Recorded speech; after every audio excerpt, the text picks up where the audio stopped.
i dobrodošli na prvenstvenu utakmicu Jeleni Superligi u kojoj se sastaju kao gost ekipa Vojvodine iz Novog Sada i domaćeg Radnički.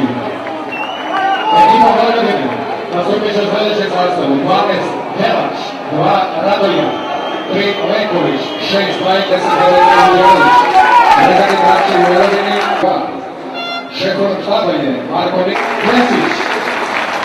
Sekretarni su podržali akciju dobrovoljnog davanja krvi i u velikom broju došli uče u salu u danje krvi. Niš ima neratlijsku krv. Hvala još jednom.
I narednu utakmicu Radnički igra na Čairu, pozivam vas na utakmicu 8. kola, 1 Superliga.